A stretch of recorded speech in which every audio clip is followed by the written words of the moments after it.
D'être avec vous ce soir. J'ai appelé ça la fin de l'emploi. Enfin, non, c'est bien de la fin du travail dont on va parler, mais ça montre bien à travers des économistes, on parle plus souvent d'emploi que de travail, et ce sera un des thèmes qu'on va aborder. Alors, j'espère que je ne vais pas trop me perdre, parce que je dois faire bouger en même temps le diaporama là-haut et me le faire bouger ici pour que ça avance en même temps. C'est bien la technique. Les deux trucs ne sont pas synchronisés, mais c'est du nouveau matériel. Ça tombe bien puisqu'on va parler d'innovation, de progrès technique et des impacts sur l'emploi et le travail. Alors, on va commencer par quelques remarques préliminaires. Je vais essayer de ne pas trop me perdre comme je le fais souvent et du coup à la fin je n'arrive pas à vous dire tout ce que je voulais vous dire. Quelques remarques préliminaires et j'essaierai de vous dire dans quelle direction on va ce soir assez clairement et l'ensemble des questions qui se posent. Et sur un sujet particulièrement d'actualité, celui de la fin du travail, et on en verra plus précisément l'actualité. Mais d'abord, quelques remarques plus générales sur la question du capitalisme et du travail. Puis c'était bien de cela dont il s'agit. Le système capitaliste est aujourd'hui le système triomphant, et la question de la fin du travail se pose, bien entendu, dans le cadre du système capitaliste. Donc d'abord, quelques remarques pour un retour en arrière et un peu brosser un tableau général qui nous permettra de nous poser des questions plus contemporaines.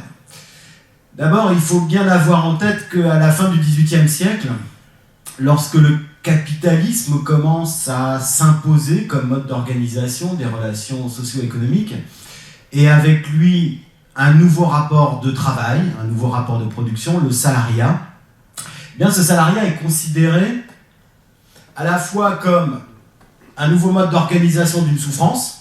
Le travail reste considéré comme une souffrance. Et bien entendu, ici, on pourrait revenir sur l'étymologie du terme qui viendrait du latin, du tripalium, un instrument de torture, qui renvoie également à une série que je n'ai pas encore vue, mais qui passera à partir du 11 février, je crois, sur Arte, qui s'appelle Trépalium. Une série que j'attends, je dois vous le dire, avec impatience, puisqu'elle décrit une société dans laquelle 20% de la population travaille et 80% est au chômage. Et on va aborder un petit peu ces questions-là qui nous renvoient à la question de la souffrance au travail. Donc le travail comme souffrance, une souffrance qui est en même temps fondatrice d'un lien social fondamental.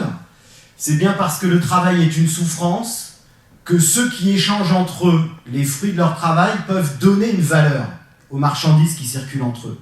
Et c'est ce qui conduira les économistes à la fin du XVIIIe siècle à considérer que le travail est le fondement de la valeur d'échange, parce que ce qui circule à travers les marchandises, c'est avant tout notre souffrance, le sacrifice que nous avons fait de notre liberté, de notre tranquillité. Et il y a déjà à l'époque une opposition entre la vie simple du vagabond et la vie de celui qui travaille, etc. Toute une imagerie qui se met en place, et bien entendu, celui qui travaille sacrifie. Liberté, facilité de vie, et doit consentir des efforts qui sont finalement le prix naturel payé par l'homme à la nature. Et on est dans une logique, bien entendu, très imprégnée d'un message judéo-chrétien général, sur le « tu gagneras ton pain à la sueur de ton front », mais qui commence à devenir une posture ontologique et anthropologique. Effectivement, la nature de l'homme, c'est de travailler, c'est de devoir faire des efforts, transformer la nature pour satisfaire ses besoins. Et ça va donner donc une base à un nouveau lien social qui émerge, l'échange de marchandises. Échange de marchandises qui se réalise entre des travailleurs libres, car libérés par le salariat. Et c'est un paradoxe, enfin du moins cela peut sembler être un paradoxe aujourd'hui, d'imaginer que la naissance du salariat ait pu être considérée à un moment comme une libération. Mais il faut bien avoir en tête que le salariat est considéré comme une libération à la fin du XVIIIe siècle, parce qu'il permet aux travailleurs de s'émanciper des logiques des corporations. Et ça, c'est un élément fondamental pour comprendre le discours des libéraux et la position des libéraux par rapport au salariat au XVIIIe siècle. On sort d'une logique où le travail est avant tout un métier. En fait, on va avoir deux types d'exercice du travail. On va avoir le travail agricole, celui du paysan qui est exercé sur une terre que la plupart du temps il ne possède pas, qui le condamne à une vie pauvre, et d'un autre côté le travail artisanal qui lui a gagné ses lettres de noblesse à travers le système de corporation, le système de compagnonnage, de maîtrise, etc. Et ce que les premiers économistes libéraux à la fin du XVIIIe vont critiquer dans ce système d'apprentissage des métiers, eh bien c'est tout simplement, comme le dira Adam Smith en 1776, que le progrès technique a rendu la plupart des métiers abordables pour chacun. développer des compétences particulières dans un métier ne requiert plus, comme c'était le cas dans le système de compagnonnage, que le travailleur accepte de travailler pendant plusieurs années en tant qu'apprenti, plusieurs années pendant lesquelles il n'est pas rémunéré, en échange de l'apprentissage d'un droit à exercer un métier. Comme le dit Smith, la plupart des métiers, à la fin du XVIIIe siècle, s'apprennent en quelques jours, voire quelques semaines, mais certainement pas en quelques années. Et du coup, cette relation salariale, liée aussi à la simplification du travail, va permettre finalement à chacun de développer les compétences propres à un certain métier et d'obtenir le plus rapidement possible une rétribution en échange de l'exercice de ce travail. Alors ça, cette question du travail et du métier, c'est une question sur laquelle on reviendra par la suite, mais qui est bien entendu très importante parce que ce qui est devenu par la suite l'entreprise industrielle, ce qu'on a appelé très rapidement la manufacture, à l'origine, les manufactures étaient des lieux de regroupement d'artisans, c'est-à-dire de gens qui maîtrisaient l'ensemble de la chaîne de production sur laquelle ils travaillaient. Et c'était des artisans, des maîtres compagnons qui organisaient un travail, le travail des apprentis, qui divisaient rationnellement le travail. Il y avait une organisation qui se faisait, je dirais, dans un cadre normatif et culturel très spécifique, lié au compagnonnage, à l'apprentissage des métiers, etc. Au début, donc, le rassemblement des ouvriers, des travailleurs sur un même lieu de production était avant tout un regroupement de gens de métier, de gens qui possédaient un savoir, et qui, par la possession de ce savoir, possédaient également un pouvoir. Ceux qui finançaient le développement des manufactures, les capitalistes, ne maîtrisaient pas les compétences nécessaires à la production. Et du coup, les travailleurs étaient détenteurs d'une sorte de pouvoir.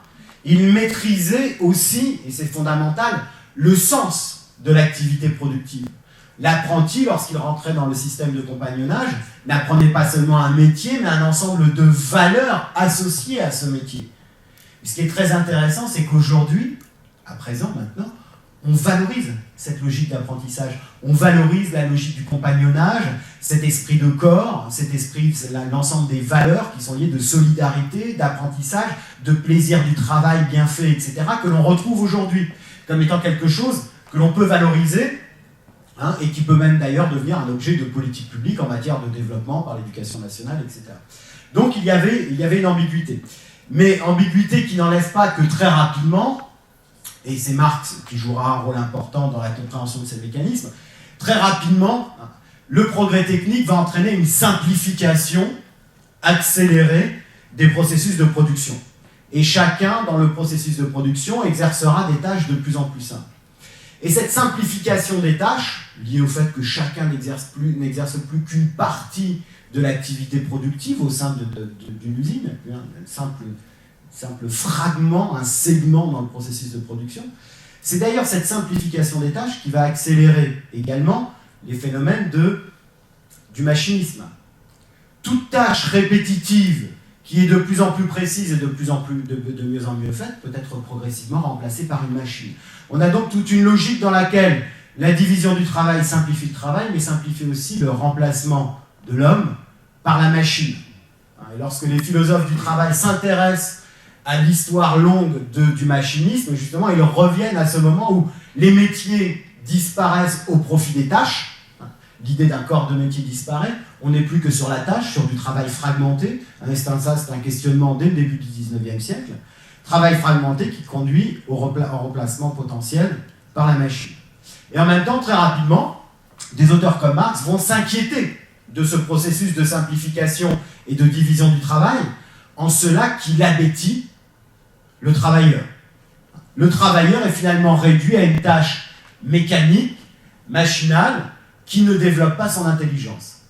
Aujourd'hui encore, on a tendance à croire que le principe d'aliénation que va décrire Marx, qui est au cœur, on va revenir dessus, qui sera au cœur aussi des réflexions sur la société industrielle, que ce soit dans les années 30, 40, puis dans les années 60, 70, on verra régulièrement réapparaître cette interrogation sur le sens du travail morcelé, fragmenté, découpé en permanence. On en trouve une très bonne illustration dans les temps modernes de Charlie Chaplin. C'est vraiment l'œuvre qui incarne le mieux le regard critique porté sur ce phénomène social. Mais en réalité, ce n'est pas cela que Marx va appeler l'aliénation. Et le concept d'aliénation développé par Marx, donc dès les années 1840, dans ses premiers travaux de jeunesse, où là Marx est encore philosophe, puisque Marx vient d'abord de la philosophie, il a fait des études de philosophie, une thèse en philosophie, etc. Et ses premières réflexions sur le travail le conduisent à s'interroger sur ce qu'est le travail pour l'homme en tant qu'être. Et c'est de là qu'il va tirer le concept d'aliénation. Marx note que la transformation de la nature pour satisfaire ses besoins n'est pas le propre de l'homme. De nombreuses espèces animales transforment la nature en vue de satisfaire leurs besoins. Et certaines espèces animales vont jusqu'à organiser une division du travail extrêmement élaborée. Les abeilles, les fourmis notamment.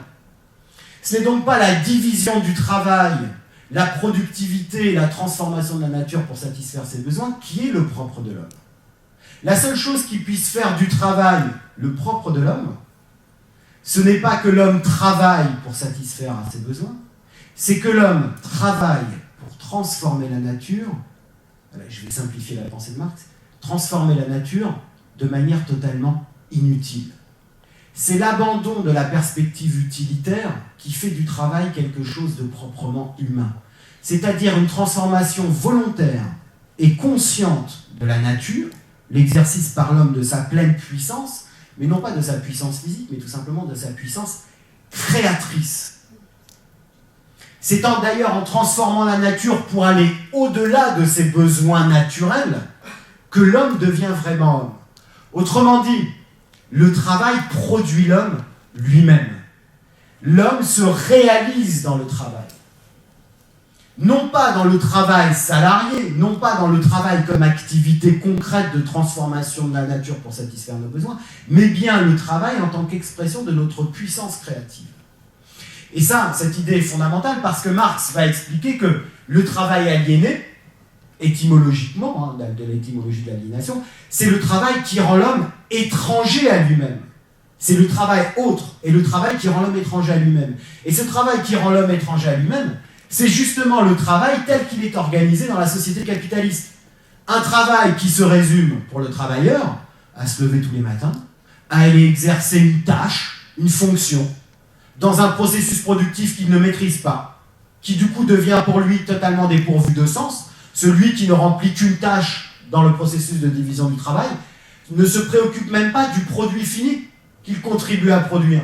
Celui qui vient exercer une tâche, exerce finalement un geste machinal, répétitif, mécanique, qui n'a pour autre finalité que de lui fournir un salaire pour satisfaire ses besoins fondamentaux. Autrement dit, le travail salarié est un travail aliéné parce qu'il renvoie l'homme à sa simple condition animale. Je travaille pour satisfaire mes besoins. De la même manière que n'importe quel animal, n'importe quel mammifère transforme la nature, ou même insecte transforme la nature pour satisfaire ses besoins. Et cette idée de travail aliéné, elle est très forte. Parce que lorsqu'on est dans la représentation où l'aliénation du travail, c'est le travail à la chaîne. Encore une fois, c'est une idée qui s'est très largement répandue au cours du XXe siècle. Du coup, dans cette perspective, finalement, la fin du machinisme, la disparition progressive des ouvriers, serait une bonne chose. Et on reviendra dessus, le développement des professions intermédiaires, des cadres, des employés, des travailleurs qui finalement exercent plus a priori leur intelligence, ce travail-là ne serait plus un travail aliéné puisque ce serait un travail qui requiert de l'intelligence. De la même manière que cette nouvelle économie dont on va parler, cette technologie de l'information, de la communication, cette économie de la connaissance, serait une économie de l'intelligence dans laquelle nous ne serions plus aliénés.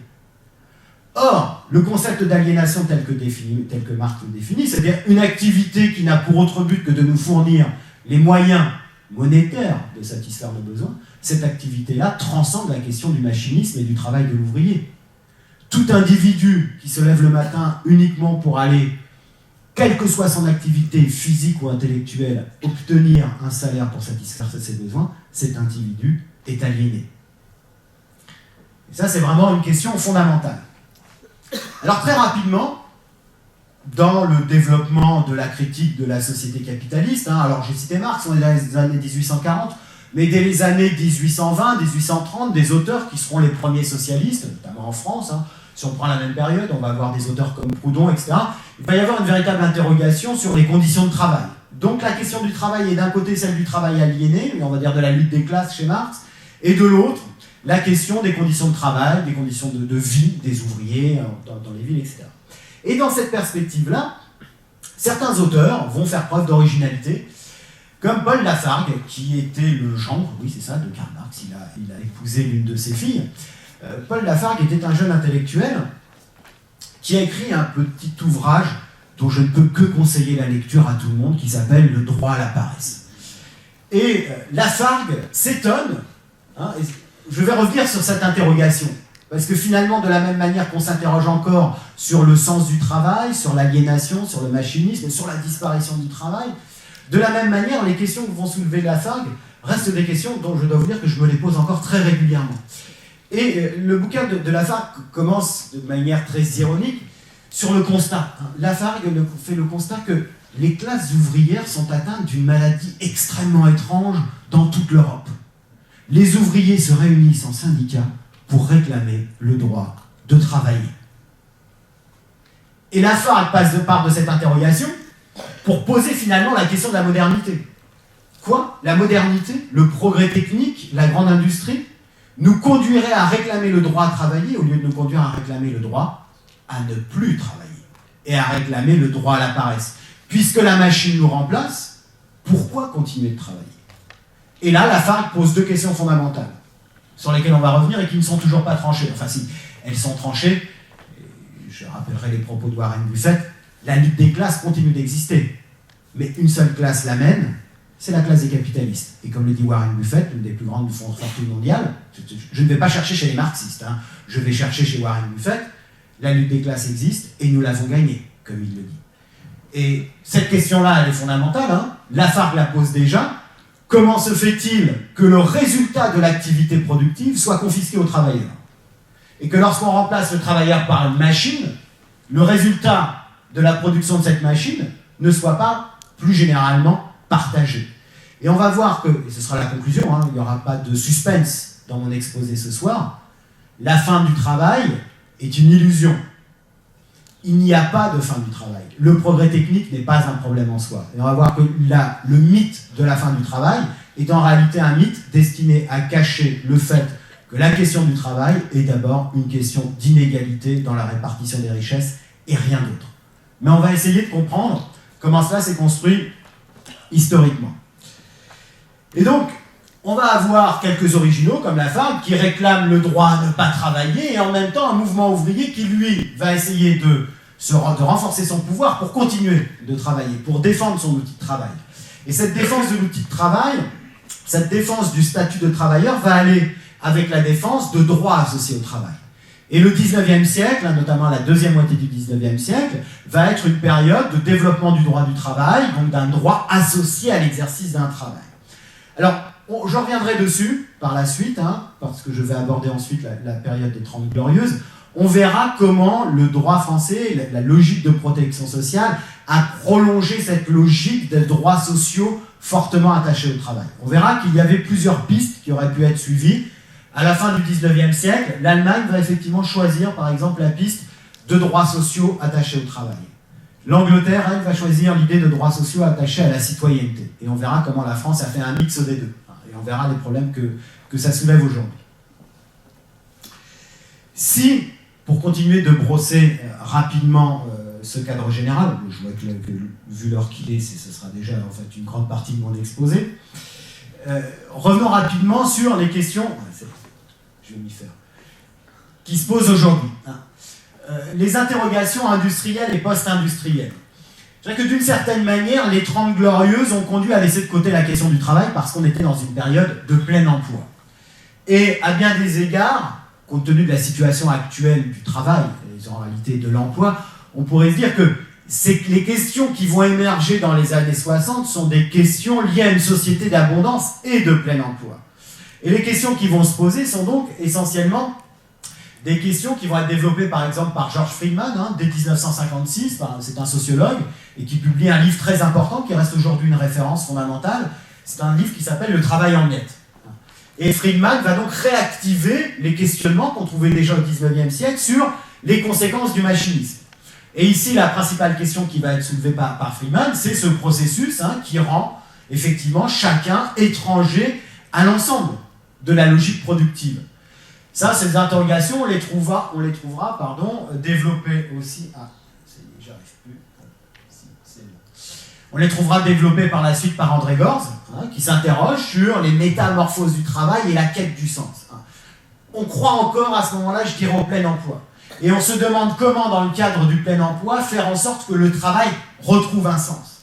Faire en sorte que chacun puisse retrouver une place légitime, que chaque travailleur puisse retrouver une place légitime dans laquelle il puisse s'interroger sur le sens de l'ensemble de sa place et de sa participation au processus social qui consiste à produire des richesses. Alors je ne l'ai pas cité ici, mais on pourrait citer aussi Baudrillard, dans un excellent bouquin qui s'appelle « La transparence du mal », dans lequel Baudrillard dit finalement, dans les années 90, malgré tout ce qui a été écrit dans les années 50, 60, 70, 80, on n'a toujours pas résolu une question fondamentale, et on y reviendra dessus en conclusion de cet exposé. Pourquoi produit-on ? On se pose la question du travail, du sens du travail, mais on oublie de se poser la question du sens global de la production. Et aucun d'entre nous n'est associé à une réflexion générale sur le sens de la production. Même si aujourd'hui, on le verra dans la conclusion, bien entendu, les contraintes environnementales nous conduisent à nous reposer, mais d'une autre manière, la question de la logique de la production. Et ici, je cite Adret, qui est un collectif dont peut-être certains d'entre vous ont entendu parler, qui en 1977 réactive la pensée de Paul Lafargue en publiant un excellent petit ouvrage qui s'appelle « Travailler 2 heures par jour ». On en est encore très loin, hélas. Alors, dans les années 80-90, il va y avoir 2 grands types de questionnements qui vont émerger. Avec le développement du travail intellectuel, le développement notamment d'une société de cadres intermédiaires, de cadres supérieurs, la fin du monde ouvrier et le développement d'un autre type de métier, va se poser, c'est des travaux qu'on trouve par exemple chez Ehrenberg, qui est un sociologue français, la question du discours de la performance, où tout à coup le monde du travail va devenir un lieu d'impératif, d'épanouissement. Il faut à tout prix s'épanouir dans son travail, et il faut pour s'épanouir dans son travail devenir un individu performant. Et pour ceux que ça intéresse, je renvoie à la lecture de la plupart des petits bouquins publiés par Ehrenberg qui montrent bien ça et qui montrent comment finalement le discours de la performance qui se développe dans les années 80 va devenir un impératif, vraiment un impératif très catégorique, c'est celui de l'épanouissement. L'épanouissement. Et on va avoir du coup l'émergence de la figure du travailleur intellectuel, consommateur, citoyen, qui va devenir de plus en plus uniquement une machine finalement à consommer, et à consommer l'ensemble des biens culturels, des services, etc. qui lui sont proposés, mais dans une logique d'épanouissement et de développement personnel. Là, on est dans une sociologie qui s'intéresse au discours de la performance, et du coup, à l'ensemble des pathologies sociales qu'elle génère, et sur lesquelles on reviendra. Il y a d'un côté ceux qui sont exclus, et sur lesquels on reviendra, tous ceux qui sont exclus de ces activités valorisées et valorisantes, les activités intellectuelles, de création, de réflexion, etc., toutes ces activités intellectuelles.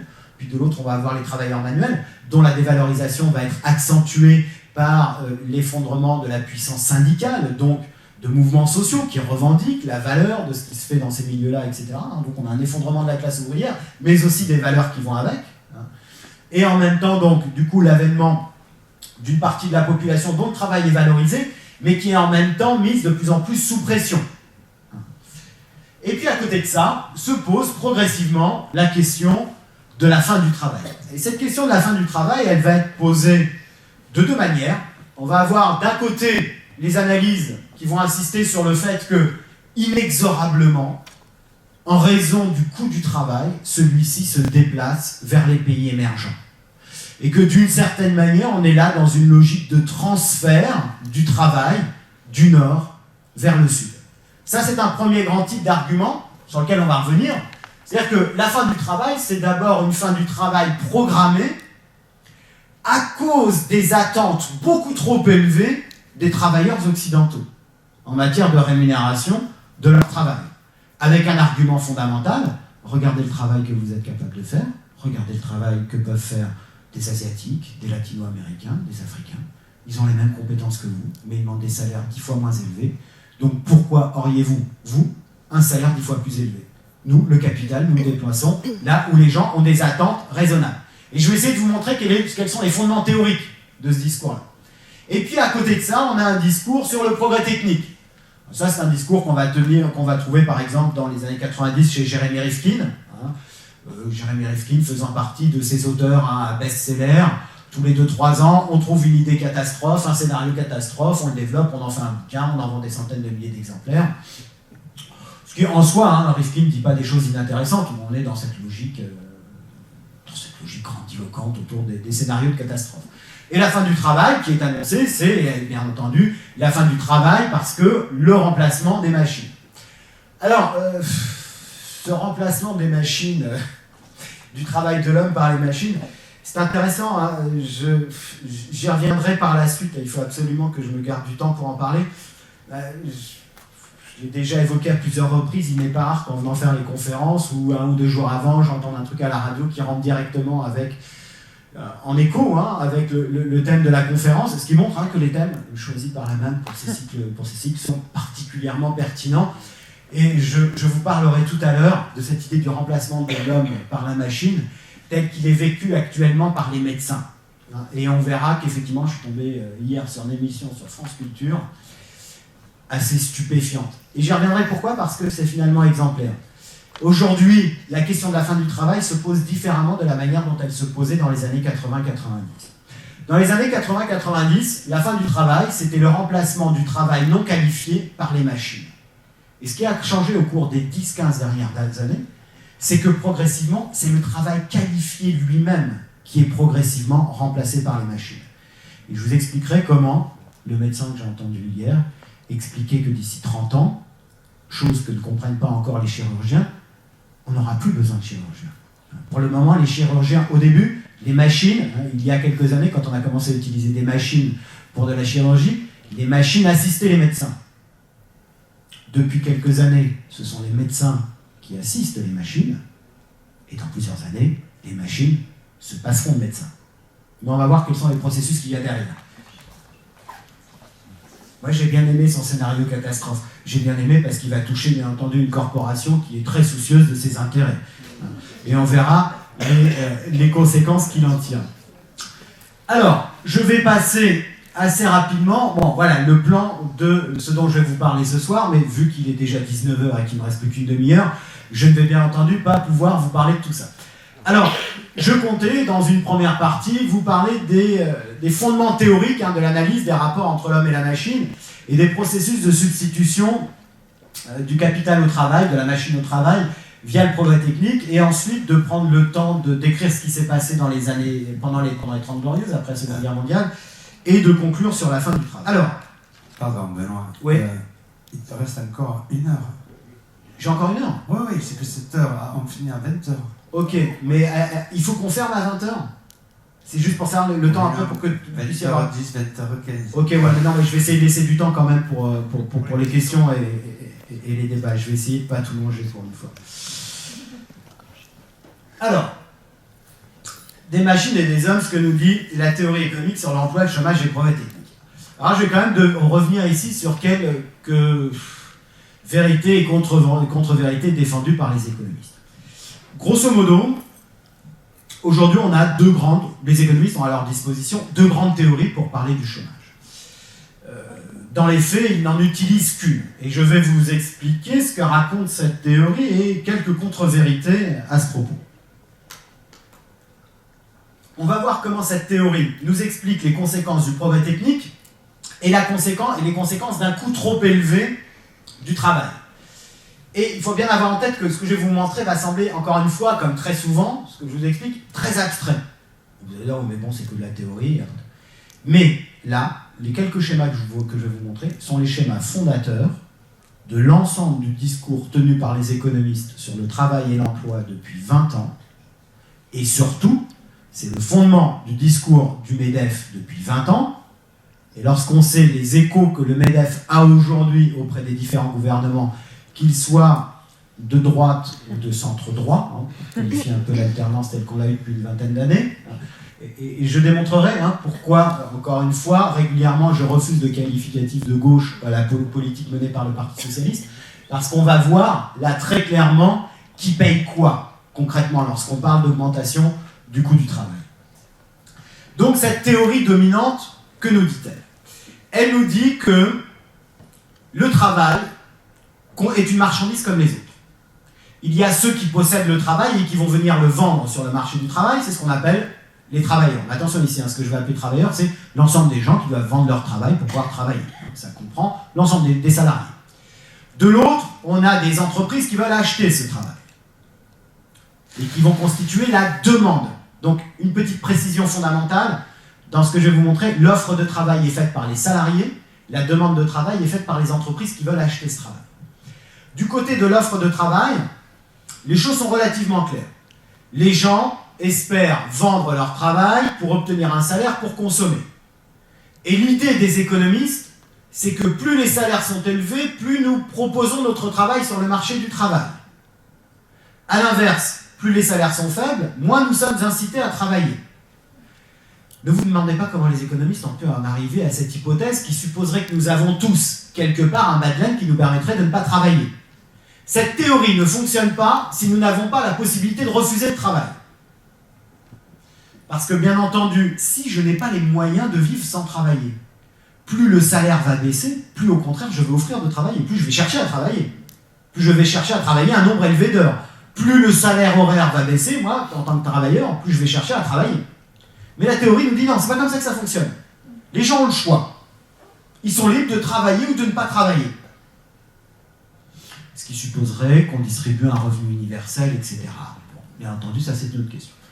En face d'eux, ces travailleurs qui viennent, alors je précise, la position de base de la théorie économique, c'est que tous les travailleurs qui cherchent à vendre leur travail sont réticents à travailler. Bien entendu, nous sommes tous des feignants dans l'âme, et ce qu'on va essayer de faire, c'est de vendre, de fournir le moins d'efforts possible pour obtenir le niveau de salaire le plus élevé possible. Il faut bien avoir en tête que dans la théorie économique qui domine aujourd'hui, il y a effectivement un méchant et un gentil sur le marché du travail. Il y a un méchant, c'est le travailleur. Il va chercher à signer le contrat de travail le plus avantageux pour lui, il va se syndiquer pour essayer de protéger ses avantages acquis, etc., etc. Alors qu'en face de lui, mais écoutez, c'est Pierre Gattaz, mais c'est ça son prénom, le fils d'eux.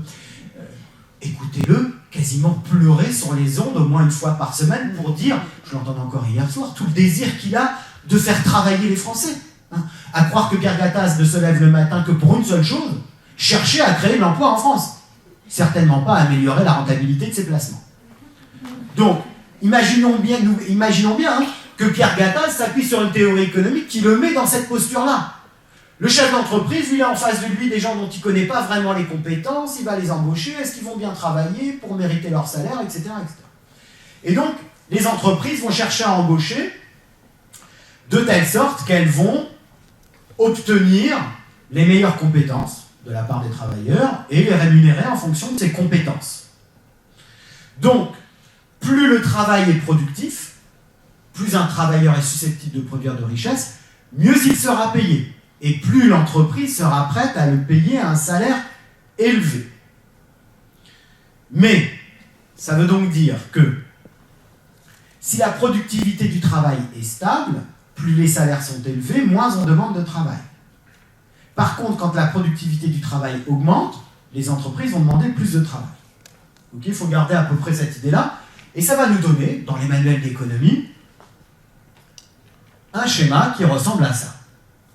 On a ici les quantités de travail, ici le niveau des salaires. Ici on voit l'offre de travail. Plus les salaires sont élevés, plus les gens sont prêts à travailler. Ici on a la demande de travail faite par les entreprises. Plus les salaires sont élevés, moins ils demandent de travail. Plus les salaires sont faibles, plus les entreprises vont chercher à embaucher. Et ici on a un point d'équilibre. À ce point d'équilibre, vous me direz, mais tous les gens qui sont là ne travaillent pas. Mais la théorie économique va nous dire, oui, mais en même temps, les entreprises auraient été prêtes à embaucher plus pour un salaire plus faible. Donc, s'il y a des gens qui ne travaillent pas, ce n'est pas du chômage, ce sont juste des gens qui refusent de travailler pour le salaire qu'on leur propose.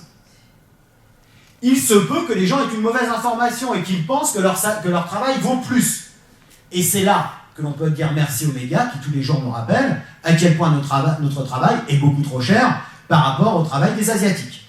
Ça, heureusement, les médias sont là pour nous le rappeler régulièrement. Et comme je vous l'ai dit à plusieurs reprises, fort heureusement pour les médias, fort heureusement, les médias nous rappellent également à quel point, en revanche, nos chefs d'entreprise et nos grands managers ont eu un travail extrêmement productif qui mérite, bien entendu, les salaires extrêmement élevés qu'ils touchent.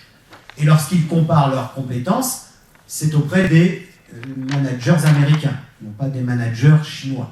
Bien entendu. Donc, on change d'espace géographique et territorial lorsqu'on fait des comparaisons de salaire. Donc voilà, normalement, il n'y a pas de chômage. Alors ça veut dire quoi? Ça veut donc dire que il arrive un moment où les travailleurs qui ne travaillent pas et qui souhaiteraient trouver du travail refusent de sauter le pas. Ils refusent d'accepter que leur travail doit être moins bien rémunéré qu'ils ne l'espèrent. Et si leur travail devrait être moins bien rémunéré, ce n'est pas de la faute des entreprises, c'est juste parce que cette productivité du travail n'est pas suffisante. Ici, la théorie nous dit quoi? Elle nous dit que un chef d'entreprise rémunère un travailleur en fonction de la valeur qu'il va produire. Et si un salarié pense que ses compétences permettent de créer plus de valeur qu'il n'en crée en vérité, ce travailleur va effectivement réclamer un salaire élevé et penser qu'il peut revendiquer légitimement un salaire élevé. Et en face de lui, il a la réalité du marché qui lui dit « Mais non, tu ne crées pas autant de valeur que tu le souhaites et que tu le penses. Donc ton travail ne vaut pas plus que temps. » Et ce temps, ce X, cette valeur X, elle est déterminée par le marché. C'est le marché qui détermine ce que vaut le travail et ce que valent les compétences des uns et des autres. Voilà l'idée générale. Dans cette perspective, si on a du progrès technique et si la productivité du travail s'améliore, autrement dit, si chaque travailleur produit plus de valeur, très logiquement, les entreprises vont être prêtes à payer plus cher ce travail qui crée plus de valeur. Et c'est d'ailleurs la légitimation de l'échelle des salaires. La grande idée, c'est que chacun est rémunéré en fonction de la valeur qu'il crée. Pourquoi est-ce que les PDG sont aussi bien rémunérés? C'est parce qu'ils considèrent qu'ils sont les seuls à avoir les compétences nécessaires pour développer leur entreprise. Sans eux, pas d'entreprise, on ne gagne pas de part de marché, on ne fait pas d'innovation, on ne crée pas de nouveaux produits, et donc ce sont eux qui créent la valeur. Même si derrière, ce sont des petites mains qui fabriquent, ce qui permet de créer de la valeur. Mais l'idée, c'est que, ils génèrent de la valeur parce qu'ils ont des compétences spécifiques, et que comme ils sont peu nombreux à avoir ces compétences spécifiques, il est normal qu'ils soient bien mieux payés que les autres. Ça, c'est une idée extrêmement forte. Du coup, ce que va nous expliquer cette théorie, c'est que lorsqu'il y a une augmentation de la productivité du travail, la courbe de demande de travail se déplace. D'accord ? Les entreprises sont prêtes à payer plus cher, on le voit ici, pour ce salaire-là. Elles sont prêtes à embaucher plus de gens parce que plus de gens vont créer plus de valeur grâce au progrès technique et au gain dans la productivité du travail. Je ne sais pas, c'est à peu près clair, c'est bon cette idée-là? Oui. L'idée qui est ici à retenir, même si je fais une courbe, c'est parce que parfois c'est plus parlant les courbes, c'est l'idée que du coup, le progrès technique et les gains de productivité, regardons cette idée, les gains de productivité entraînent un mécanisme dans lequel les entreprises sont prêtes à payer plus cher le travail. Et du coup, ça entraîne à la fois une augmentation de l'emploi et une augmentation des salaires. Donc, dans la théorie économie standard, la théorie économique dominante, le progrès technique n'est certainement pas une mauvaise chose, parce que c'est ce qui permet d'augmenter l'emploi et d'augmenter les salaires en même temps. Personne n'a donc à s'inquiéter du progrès technique. Bon, cette théorie nous explique aussi, alors ça c'est la première chose, donc, quand je vous parlais tout à l'heure de la fin du travail, pour cette théorie, il n'y a pas de problème de fin du travail. Tant qu'il y aura des gains de productivité, on embauchera des gens. Autrement dit, on peut renverser les choses. On va voir comment cet argument est renversé. Le grand argument des économistes qui s'appuient sur cette théorie, et le grand argument des économistes libéraux, argument qu'ils vont développer dans les années 80, c'est que le chômage dans les pays occidentaux est d'abord un problème d'absence de gain de productivité. C'est parce que le travail n'est pas plus productif qu'avant que l'on embauche moins. Cette idée est extrêmement forte parce que le progrès technique pourrait avoir des effets positifs, Mais dans les faits, la productivité du travail n'a pas suffisamment augmenté pour que l'on augmente en même temps l'emploi. Et le véritable problème, c'est que du coup, cette productivité du travail n'a pas augmenté, alors que les revendications salariales des travailleurs ont continué d'augmenter. Et ces revendications salariales se sont doublées dans les années 70, 80, d'une augmentation des coûts liés à la protection sociale. Il y a donc eu un mécanisme d'augmentation du coût du travail plus important que l'augmentation de la productivité. L'idée, elle est là. Le coût du travail a augmenté plus vite que la productivité du travail. Autrement dit, les entreprises n'ont aucun intérêt à embaucher plus.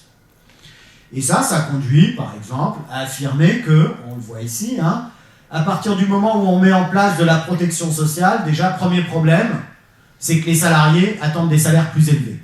Si vous savez que vous pouvez toucher des allocations chômage si vous ne travaillez pas, forcément, vous êtes en mesure de dire « non, moi je ne travaille pas pour ce salaire-là, parce que je bénéficie d'une protection sociale. » Donc, premier effet délétère de la protection sociale, pour cette théorie, c'est que du coup, les salariés attendent des salaires plus élevés. Et on le voit, ça va entraîner une réduction, ici, de l'emploi. De surcroît, cette protection sociale qui conduit les travailleurs à attendre des salaires plus élevés avant de se mettre à travailler. L'argument de base, c'est quoi? C'est que si les gens touchent un RSA, par exemple, qu'est-ce qui va les inciter à aller travailler au SMIC? Voilà, bien entendu, premier argument fondamental concernant les minima sociaux. Mais en plus, non seulement ça désincite les gens à travailler, et ici la réduction de l'emploi, ce chômage apparent, cette création de chômage n'en est pas, c'est encore une fois du chômage volontaire. Les gens refusent de travailler. Mais en plus de surcroît, ça entraîne une augmentation du coût du travail. Pour le même salaire perçu par le travailleur, le coût du travail augmente pour l'entreprise. Pour un salaire de 1000, s'il faut payer 500 de charges, effectivement, du coup, les salariés attendent 1000 euros, mais ça coûte 1500 euros au producteur, à l'entreprise, donc il va baisser sa demande de travail. Et donc on a un double effet de la protection sociale. Ici, on le voit, c'est une première réduction du travail et une deuxième liée à l'augmentation des coûts. Premier effet, la désincitation à travailler, ça crée du chômage, qui est en fait du chômage fictif. Et deuxième effet sur l'emploi, l'augmentation des coûts va réduire la demande de travail des entreprises. Alors, si on va un peu plus dans le détail, et si on se pose la question de la protection sociale, on le sait, ça c'est le grand truc du MEDEF, le coût de travail coûte trop cher, il faut baisser les cotisations et ça créera de l'emploi. Que nous disent les chiffres? Ce que nous disent les chiffres depuis les années 60, c'est, on le voit, les impôts ont augmenté. Mais en réalité, depuis 15 ans, les impôts n'augmentent pas. Ils sont stables. Les prélèvements obligatoires ont beaucoup augmenté, et en particulier, on voit ici, c'est l'effet de la crise. Bien entendu, les impôts ont moins augmenté que les prélèvements obligatoires, parce que dans les prélèvements obligatoires, on va avoir, en plus des impôts, les cotisations sociales. Cotisations sociales qui, je dois le rappeler, sont des cotisations patronales, mais comme vous le savez tous quand vous regardez votre feuille de paye, sont aussi des cotisations salariales. Et si on regarde dans le détail les cotisations, et oui, effectivement, quand le MEDEF s'appuie sur des chiffres, il dit, regardez, l'augmentation des prélèvements, comme ils sont très élevés. Mais les prélèvements, les cotisations à la charge des employeurs sont là. Et qu'est-ce qu'on constate? Qu'effectivement, à partir du moment où il y a eu la crise, ici on la voit, la crise des années 70, et puis des années 60, on commençait à avoir un ralentissement de la croissance, etc. On voit une augmentation des cotisations patronales. Mais depuis, elles n'ont pas augmenté, elles ont baissé. Ici, ce sont des pourcentages du produit intérieur brut. C'est-à-dire la part de la richesse nationale consacrée à payer cela. Qu'est-ce qui a augmenté? Eh bien, je vous le donne en mille. Ici, on le voit bien, la plus forte augmentation sur la période, et surtout dans cette période-là, ce sont les cotisations à la charge des salariés. Qui payent quoi? Eh bien, ce sont de plus en plus les salariés qui le payent. Et je vais vous montrer un autre schéma qui le montre encore mieux. On voit ici comment, progressivement, la part des cotisations salariales a augmenté par rapport aux cotisations patronales pour la prise en charge de la protection sociale. Ce sont donc, en fait, c'est nous-mêmes qui nous protégeons de plus en plus contre les risques liés au travail, chômage, retraite, accidents, maladies, etc. C'est nous qui nous protégeons de plus en plus, et le patronat nous protège concrètement de moins en moins, proportionnellement. Alors, cette théorie standard nous explique également que le plus grand drame de la France, c'est la création du salaire minimum. Ça, c'est le drame absolu. Pourquoi ? Parce que, une fois qu'un salaire minimum est fixé, s'il est au-dessus du salaire que les entreprises sont prêtes à payer pour un certain niveau de compétence, on se retrouve donc dans une situation où, pour ce salaire, il y a plein de gens qui seraient prêts à travailler. Mais pour ce salaire, il y a peu d'entreprises qui sont prêtes à embaucher. Et là, on voit émerger le chômage. Là, la théorie dit oui, on a du chômage qui est involontaire parce que pour le salaire annoncé, le SMIC, effectivement, il y a plein de gens qui seraient prêts à travailler. Mais il y a peu d'entreprises qui seraient prêtes à embaucher. Et là, on en revient à la question, il faudrait admettre que le SMIC vienne ici à ce niveau-là pour qu'on ait une augmentation de la demande de travail par les entreprises et donc une réduction du chômage. Les États-Unis ont choisi de supprimer artificiellement leur salaire minimum. En fait, ils ne l'ont pas revalorisé pendant des dizaines et des dizaines d'années. Ce qui fait que mécaniquement, avec l'inflation, il y a toujours un SMIC aux États-Unis. Il n'a pas été supprimé. Mais comme il n'a pas été indexé sur le niveau des prix, très rapidement, ce SMIC a été rattrapé par l'inflation et est devenu un salaire extrêmement faible. Du coup, le discours qu'il y a autour du SMIC, c'est le SMIC empêche l'embauche des gens peu qualifiés. Pourquoi ? Parce que pour un travail peu qualifié, les gens attendent le SMIC, mais nous, on n'est pas capable de payer le SMIC dans les entreprises. Regardez ce que le travail non qualifié est payé en Chine. Parce qu'il est payé au Guatemala. Nous, on ne peut pas payer les salaires que réclament les Français et qu'ils réclament à cause du SMIC. Mais deuxième argument qui est utilisé par le patronat, c'est que cette augmentation régulière du SMIC, effectivement, tous les ans, au moins une fois par an, le 14 juillet, le SMIC est réévalué sur le niveau de l'inflation. Ce qu'explique le patronat, c'est que cette hausse du SMIC entraîne une hausse du revenu moyen. Parce qu'effectivement, il y a de très nombreux accords de branche dans lesquels le salaire est fixé en proportion du SMIC. Donc mécaniquement, lorsque le SMIC augmente, ça fait augmenter le reste des salaires. Sauf que dans les faits, il y a de moins en moins de gens qui travaillent dans le cadre de conventions collectives, protégés par ces règles, qui font que les salaires augmentent avec le SMIC. Et lorsqu'on regarde les chiffres, on constate que ça, c'est l'augmentation du salaire moyen en France. Ça, c'est l'augmentation du SMIC. On voit qu'en réalité, le SMIC augmente plus rapidement que le salaire moyen. Et ça veut dire quoi que le SMIC augmente plus rapidement que le salaire moyen ? Sachant que dans le salaire moyen, il y a le SMIC. Ça veut donc dire qu'effectivement, la rémunération du travail le moins qualifié, le salaire qui correspond au salaire minimum, cette rémunération augmente, fort heureusement, mais le reste des rémunérations n'augmente pas. Et je vais vous prendre un point de comparaison. Imaginons un métier qui suppose de faire 10 ans d'études, c'est-à-dire de faire une licence, puis un master, puis un doctorat, et de devenir ce que je suis, enseignant-chercheur. Et regardons, faisons une comparaison entre le niveau du SMIC et le salaire d'entrée dans la profession que j'exerce. Voici, depuis le début des années 80, le rapport entre le SMIC et le salaire que touche un maître de conférence en entrée de carrière. C'était 2,4 fois. Un maître de conférence, après 10 ans d'études, lorsqu'il rentrait dans la carrière, après une longue période de précarité, je ne vais pas faire pleurer sur le statut des enseignants-chercheurs, à l'époque c'était plutôt pas mal, je précise, niveau de qualification le plus élevé en France, niveau de diplôme le plus élevé, il n'y a pas plus élevé que ça. 2,4 fois le SMIC. Ça nous donne une idée de la manière dont l'État fait l'échelle des compétences, et donc la hiérarchie des rémunérations. Mais surtout, ce qu'on regarde, ce qu'on constate, c'est qu'aujourd'hui, on est aux alentours de 1,5 fois le SMIC. Ce qui veut donc dire qu'il y a en réalité un écrasement de la hiérarchie des rémunérations. Un écrasement de la hiérarchie des rémunérations et donc un écrasement des écarts salariaux liés aux études. Et ça nous renvoie à quelque chose de fondamental. Bien entendu, j'aurais pu prendre d'autres exemples que celui-là, mais il se trouve que celui-là, comme je l'avais dans mon ordinateur, c'était plus facile à utiliser. Et bien ça nous renvoie bien à une crainte fondamentale liée au travail, crainte fondamentale qui a émergé au cours des années 90. C'est la crainte du déclassement. C'est la crainte Aujourd'hui, par exemple, pour les parents et pour la première génération depuis la Seconde Guerre mondiale, première génération de parents qui pensent que ces enfants vivront moins bien qu'eux. Et ça, c'est lié à quoi? C'est lié très clairement à une situation dans laquelle les études ne payent pas. Faire des études ne garantit plus d'occuper un emploi, et faire des études garantit d'occuper un emploi, dont, ici on le voit, si on réfléchit aux études comme un investissement, est-ce que ça vaut le coup d'investir dans des études, d'investir dans 10 ans d'études, dans 10 années d'études pour toucher 1,5 fois le SMIC?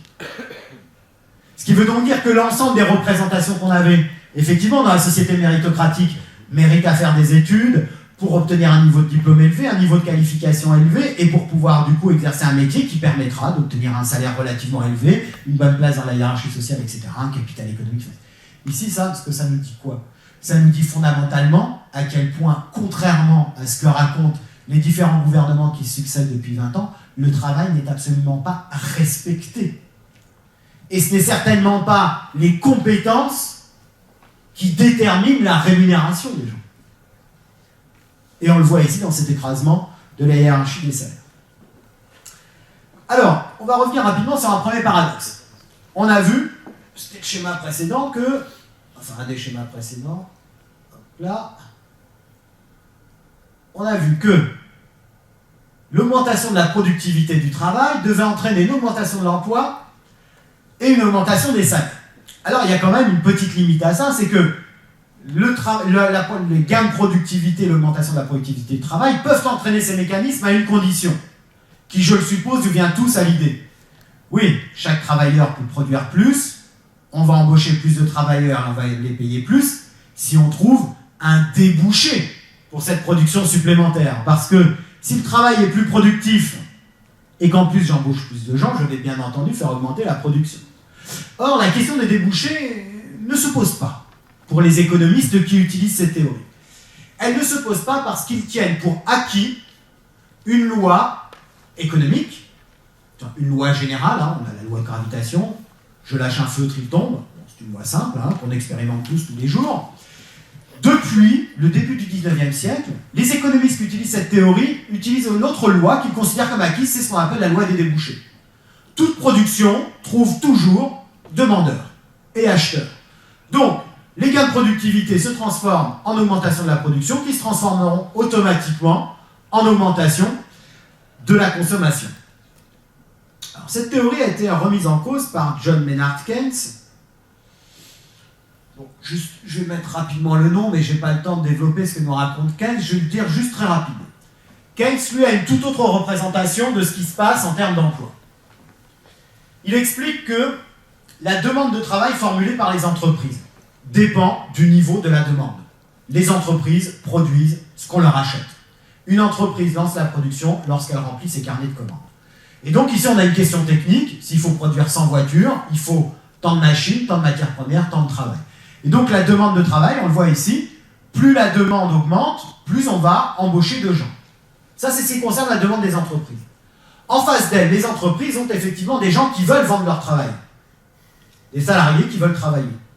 Mais cette offre de travail, elle ne varie certainement pas avec le salaire, comme le croient les autres économistes.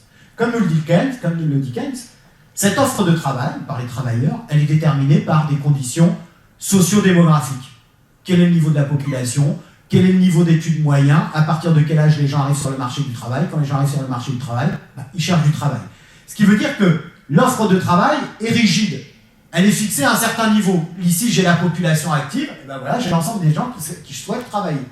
Ce qui veut donc dire que quand j'ai un certain niveau de demande, ça, je vais faire avancer, pour tel niveau de demande, je vais avoir tel niveau d'emploi, et bien entendu, à ce niveau d'emploi va correspondre le chômage.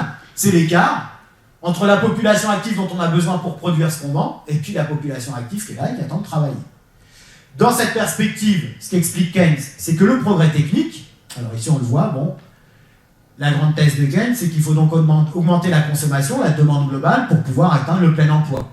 C'est relativement simple comme raisonnement, ça ne mange pas de pain, ça part de bon sens, et dans l'ensemble, c'est une théorie qui correspond plutôt bien aux faits économiques.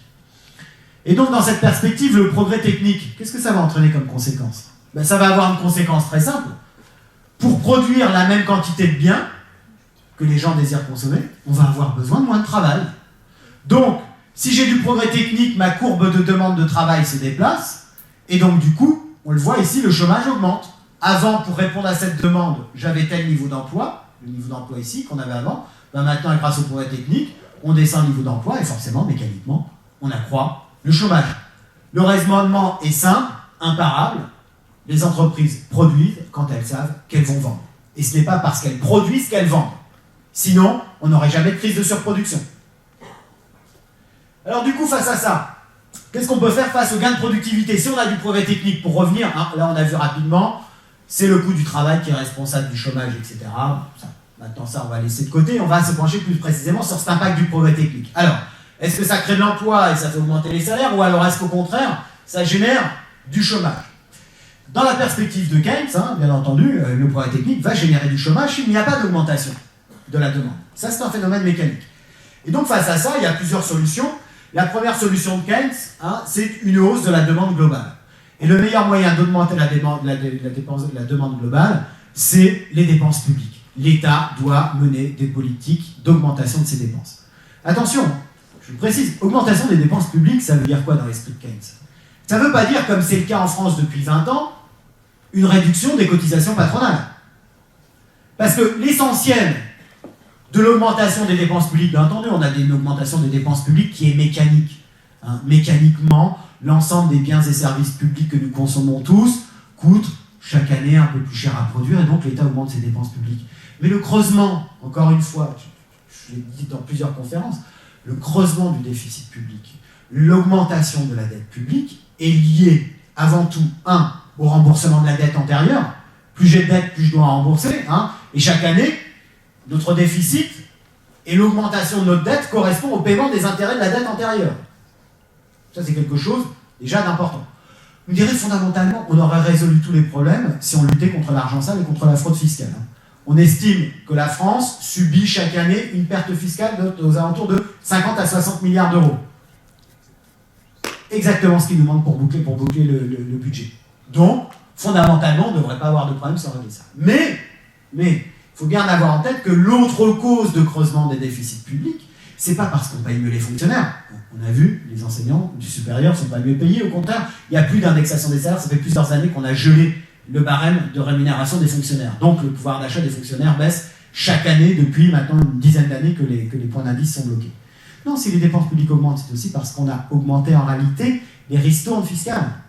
Donc c'est un creusement du déficit public qui est lié non pas au fait qu'on dépense plus, parce que quand on regarde les dépenses publiques, elles n'augmentent pas tant que ça. Le déficit augmente parce qu'on réduit les rentrées fiscales, et en particulier les rentrées fiscales liées au fait qu'on a baissé depuis 20 ans les taux marginaux d'imposition, c'est-à-dire ce qu'on fait payer aux plus riches. On a en plus créé un bouclier fiscal qui a obligé à rembourser l'argent qu'on avait prélevé aux riches jusque-là. Et en plus, on a réduit les cotisations patronales, et l'ensemble des mesures faites pour restaurer l'emploi en France sont avant tout des mesures de baisse du coût du travail pour les employeurs. On baisse les cotisations patronales, en réalité on fait la plupart du temps, on est dans une logique d'exonération des charges patronales sur les emplois, sur les emplois au SMIC, etc., etc. Et on l'a vu, c'est compensé notamment par une petite hausse souvent invisible, hein, c'est progressivement, c'est quand on le voit, quand on fait des schémas comme j'ai fait tout à l'heure, qu'on se rend compte, ah ben oui, en fait c'est les cotisations salariales qui ont augmenté. Donc quand Keynes parle d'augmentation des dépenses publiques, c'est des dépenses publiques utiles.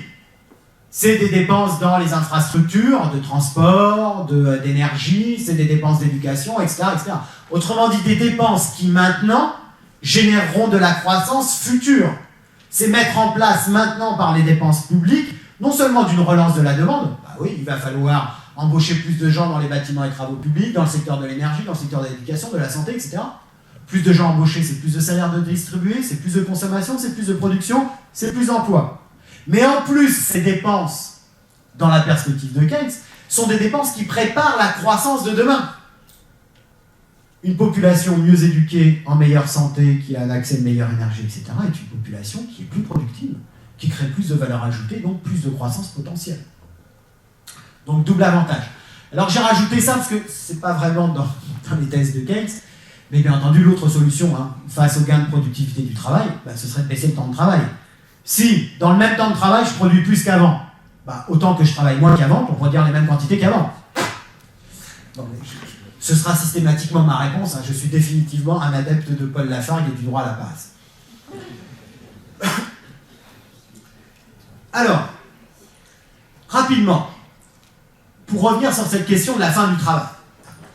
Comme je l'ai dit tout à l'heure, les 30 Glorieuses et cette période tant magnifiée, bon, bien entendu, hein, pour chaque génération c'était mieux avant, mais effectivement dans les chiffres, il y a quand même une période par laquelle c'était mieux que maintenant, c'est très certainement la période des 30 Glorieuses. Bien entendu, hein, chacun après il trouve, si tout le monde se met à dire les 30 Glorieuses c'était bien, ceux qui les ont vécus disent ah non mais c'était pas si bien que ça, quand même on a eu les tickets alimentaires pendant très longtemps, etc. Bon. En tout cas c'est vrai que dans les chiffres, ce qu'on constate pendant les 30 Glorieuses, c'est 1. Le plein emploi, 2. L'augmentation globale du niveau de vie moyen, et 3. La réduction des inégalités entre le capital et le travail, et entre les bas salaires et les hauts salaires. Donc une période, on va dire, plutôt pas mal. Et à bien des écarts, du coup, ça justifie, comme je le disais tout à l'heure, que le questionnement sur le travail à ce moment-là, c'est quasiment des questions de riches. Redonnons du sens au travail, puisqu'on en a tous, maintenant redonnons du sens au travail, etc. Bon. Donc, on va essayer de voir rapidement ce qui s'est passé dans les 30 Glorieuses. Et en fait, on va plutôt s'intéresser à cette phase de sortie des 30 Glorieuses. Comment est-ce qu'on peut faire aujourd'hui? Parce que d'une certaine manière, on n'est toujours pas sorti des 30 Glorieuses. On n'en est tellement pas sorti qu'aujourd'hui, le parti qui quasiment implicitement renvoie à cette imagerie-là, hein, revenir au franc, revenir à avant, etc., ce parti qui propose de revenir aux 30 Glorieuses fait 25% de nos élections au niveau national, et plus dans certains territoires comme le nôtre. Alors, grosso modo, les 30 Glorieuses ont été effectivement une période bénie, mais une période bénie en France parce que des conditions très spécifiques ont été mises en place. Les 30 Glorieuses sont une période pendant laquelle il y a des gains de productivité du travail très importants, grâce au progrès technique, grâce à une nouvelle organisation du travail, c'est le développement de ce qu'on a appelé la période fordiste. Le fordisme, c'est 2 principes. C'est le principe de Taylor.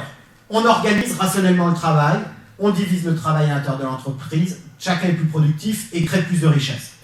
Et à ça, on rajoute le principe très simple de Ford. Encore une fois, frappé au coin du bon sens. Si je veux vendre mes voitures, il faut que mes ouvriers puissent les acheter. Alors ça, c'était le grand truc de Ford. Je crois que c'est Ford qui ne pouvait pas marcher en mâchant en chewing-gum en même temps, sinon il tombait. On ne pouvait pas faire 2 choses en même temps. Mais au moins, il a dit 2-3 trucs plutôt pas totalement stupides.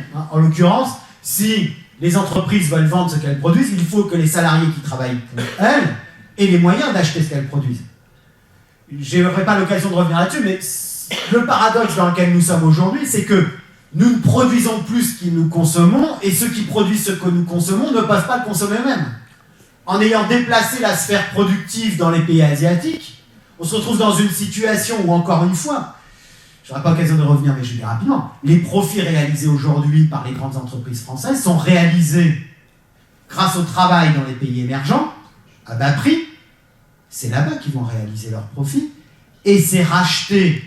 Nous rachetons tout ça grâce à quoi? Grâce aux dépenses publiques, grâce aux dépenses de protection sociale, grâce aux emplois publics, etc. C'est-à-dire que les premiers débouchés de ces patrons qui se plaignent des cotisations beaucoup trop élevées, de la protection sociale et des impôts, leurs profits sont réalisés parce que si nous pouvons continuer à consommer ce qu'ils font produire ailleurs, c'est bien grâce à notre système de protection sociale. On trouve la même chose en Allemagne. Qu'est-ce qui fait les bénéfices des patrons allemands? C'est le fait que nous, en France, nous avons un système de dépenses publiques, de protection de minima sociaux, etc., qui font qu'on peut consommer les produits allemands. Mais si tout à coup on veut tous produire à bas coût et arrêter de consommer ce qu'on produit, on n'aura plus de débouchés.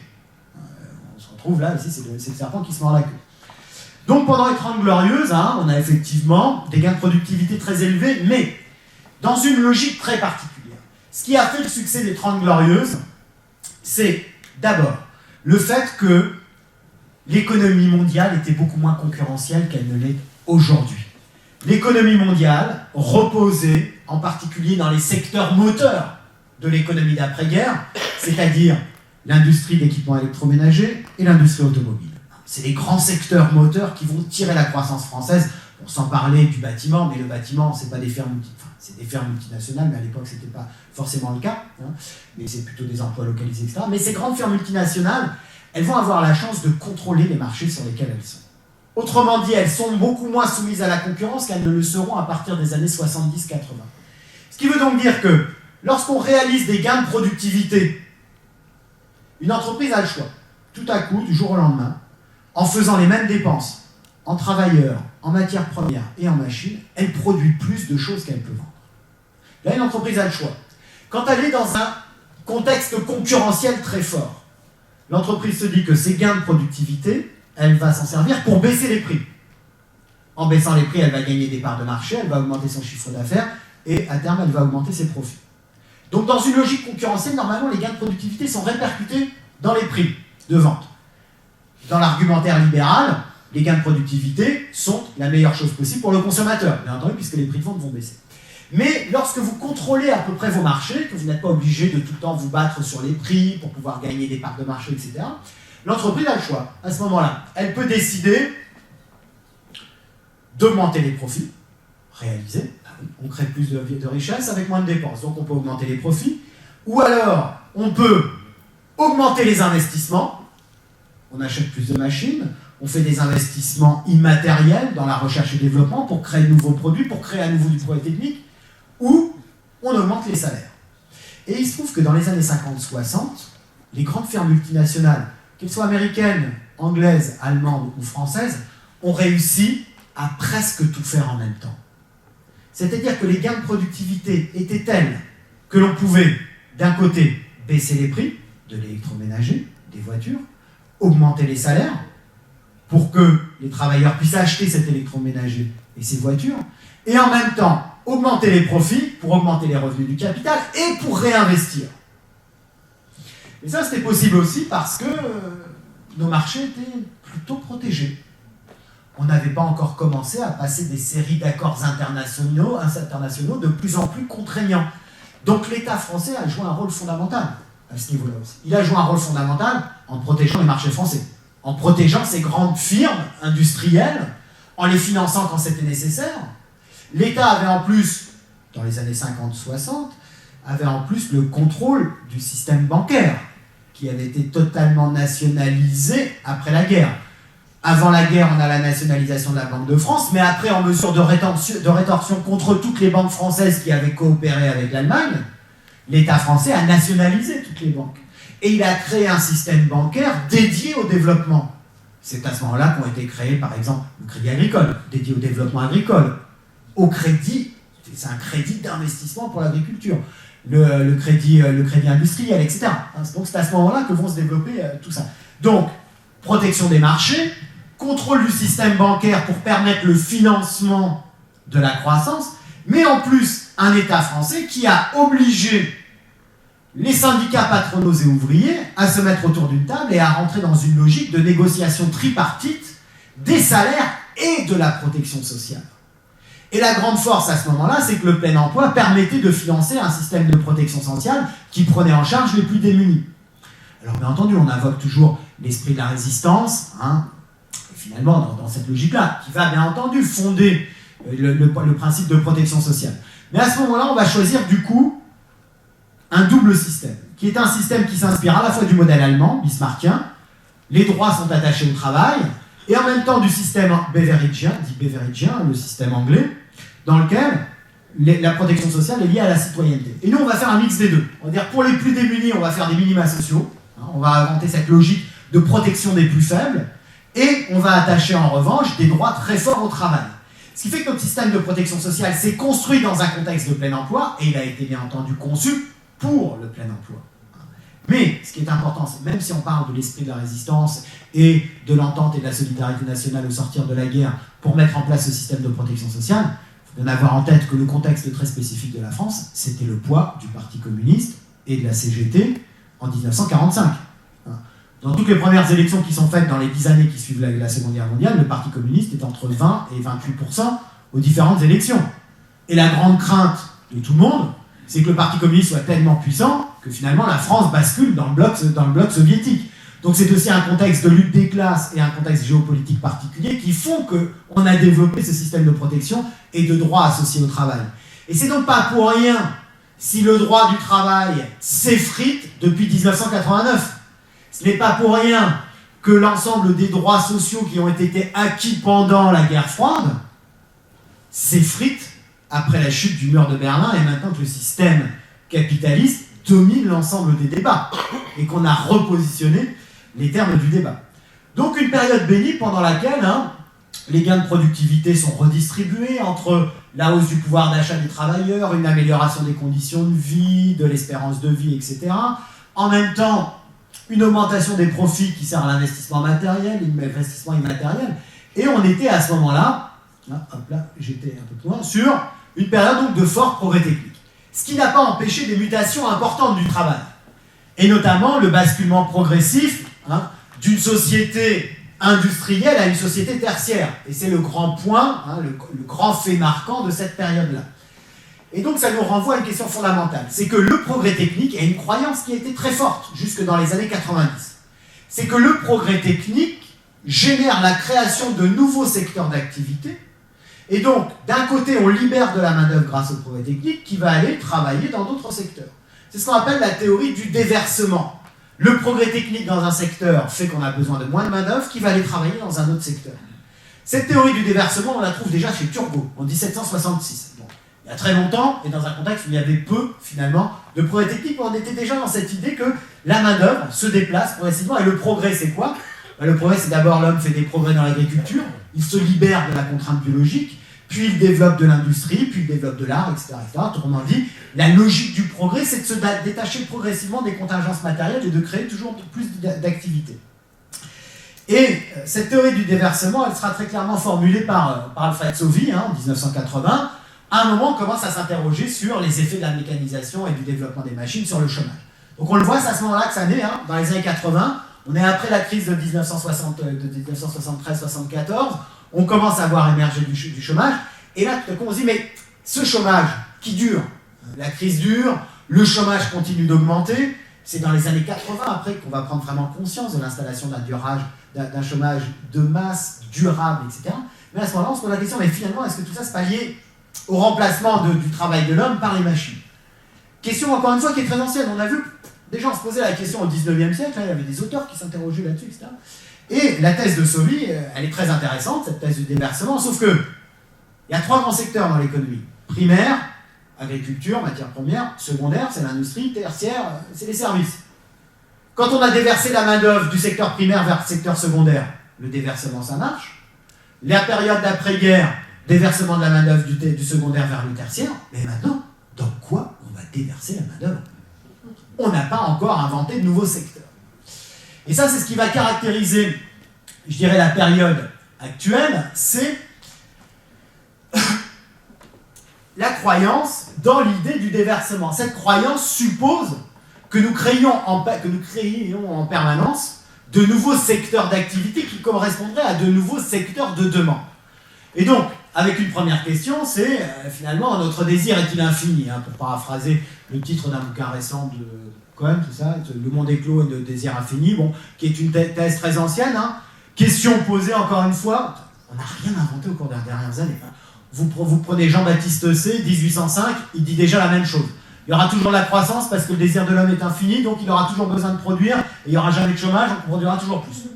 Donc ça, c'était déjà le cas. À l'époque, on peut pardonner Jean-Baptiste C, il n'avait pas conscience des limites posées par les ressources naturelles, etc. On croyait qu'effectivement, les ressources naturelles étaient quasiment infinies, etc. On reviendra peut-être en conclusion et dans les débats sur la question du désir infini. Mais la grande question, c'est est-ce que les ordinateurs, l'invention des ordinateurs, le développement et la vulgarisation de l'usage des ordinateurs, qu'est-ce que ça fait? Et il y a un paradoxe pour les économistes qu'on appelle le paradoxe de Solow. L'ordinateur, on en entend partout parler, on le voit partout dans la vie courante, sauf dans les statistiques. La révolution des nouvelles technologies de l'information et de la communication n'a pas été une révolution de gain de productivité. Nous ne sommes pas plus productifs aujourd'hui, je vais vous montrer quelques chiffres, nous ne sommes pas plus productifs aujourd'hui que nous l'étions auparavant. Et si on regarde bien, vous voyez les chiffres que j'ai utilisés ici, les investissements dans les technologies de l'information et de la communication. On a l'impression, encore une fois, là, discours médiatique, qu'il nous en faut tout le temps de l'investissement dans les technologies de l'information et de la communication. Alors je dirais que ça, au niveau individuel, oui, ça nous coûte toujours plus cher. On achète des machines toujours plus puissantes, mais toujours plus coûteuses. Donc oui, les technologies de l'information et de la communication nous coûtent assez cher. Mais quand on regarde effectivement les investissements qui sont faits par les entreprises, c'est relativement faible. Aujourd'hui, on est à 16% seulement d'investissement dans les technologies de l'information et de la communication.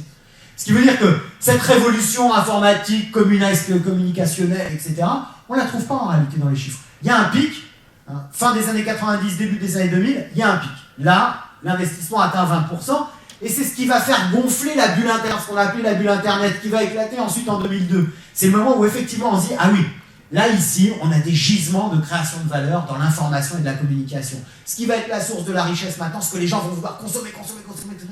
Ce nouveau secteur dans lequel on va pouvoir déverser la main-d'œuvre, c'est l'information et la communication. Et on le voit ici finalement, des chiffres d'investissement relativement faibles. Est-ce qu'on innove beaucoup? On parle toujours d'innovation, qu'il faut innover. Quand on regarde les chiffres, si on regardait dans l'industrie, hein, la part du chiffre d'affaires lié aux innovations, c'est 16,3% en général.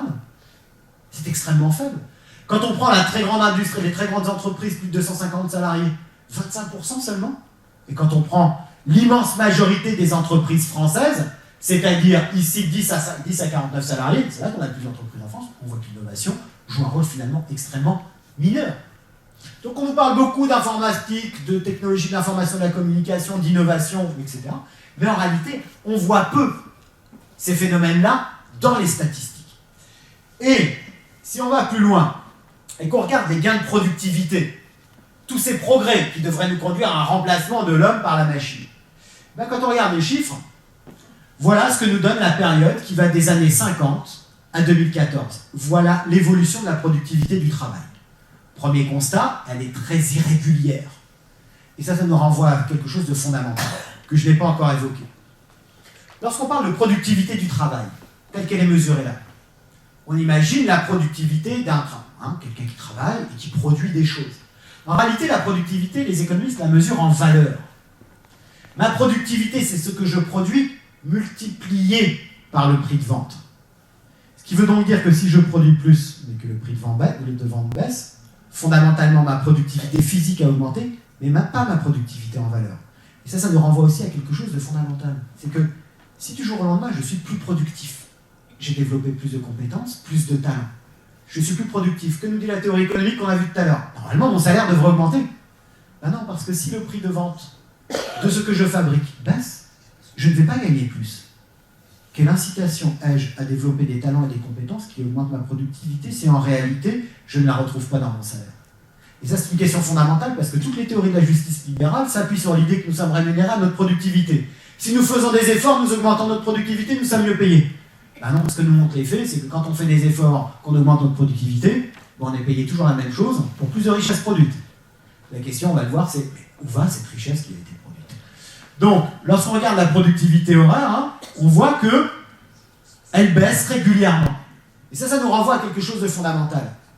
La fin des 30 Glorieuses, la crise des années 70, elle n'est pas liée au choc pétrolier. Elle est liée à cette baisse régulière de la productivité du travail. Ce qui est encore plus fort, si on se concentre maintenant sur les 20 dernières années, c'est-à-dire l'introduction des nouvelles technologies de l'information et de la communication, on le voit, très erratique, mais une tendance à la baisse. Et je vais vous montrer un autre graphique, et je vais en expliquer le titre.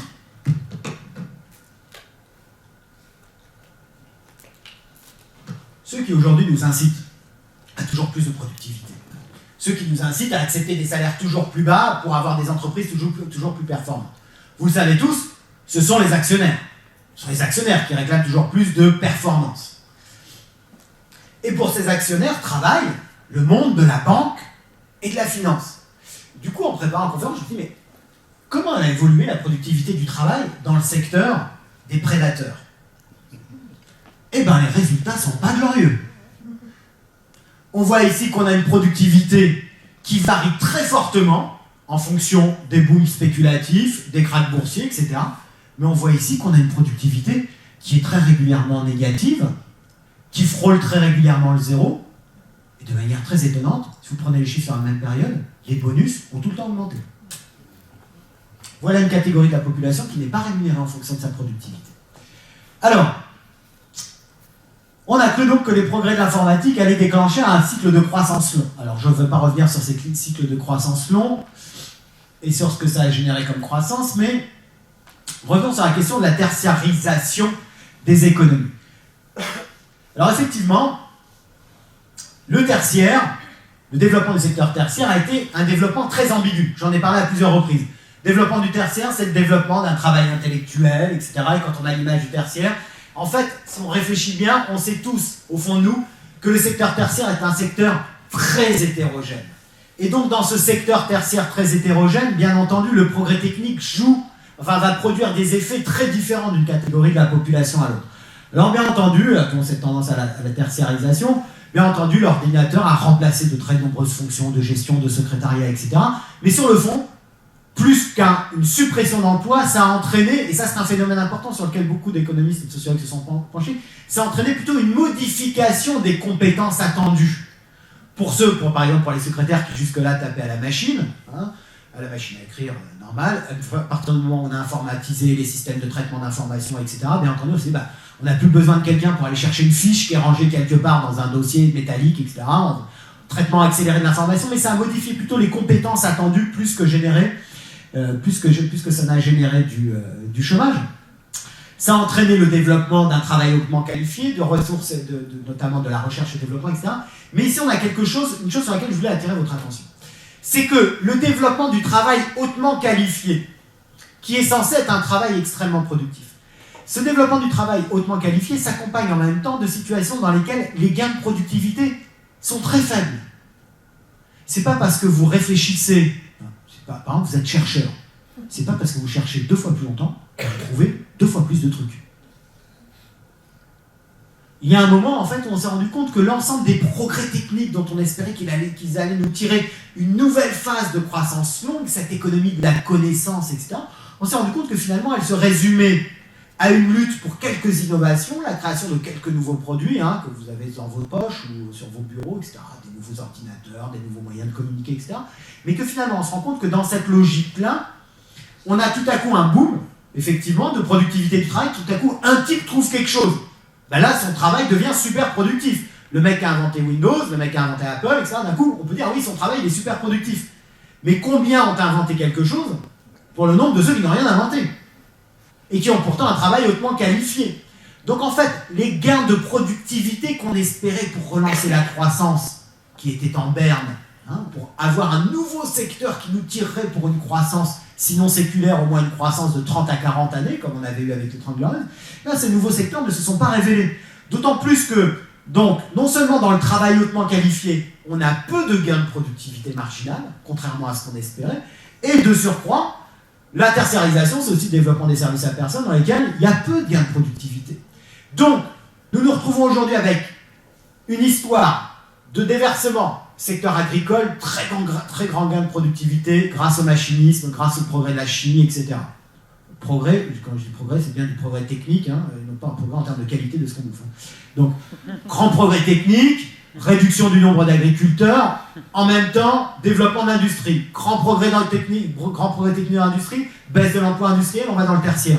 Sauf que là, le tertiaire ne génère pas les dynamiques de progrès technique qu'on pouvait espérer pour avoir une croissance longue. Et c'est bien tout le problème auquel on est confronté aujourd'hui.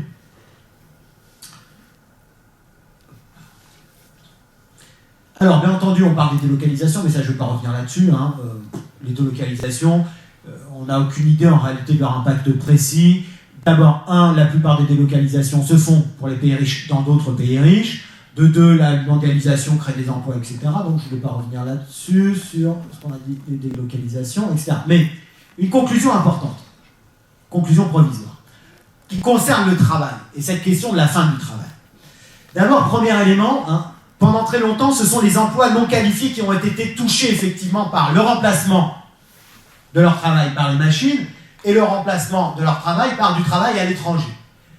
Ce mouvement-là, de mise en péril du travail non qualifié, est finalement moins important. Je dirais que la phase importante de remplacement du travail par la machine et cette phase importante de délocalisation, on sait aujourd'hui qu'elle est à peu près passée.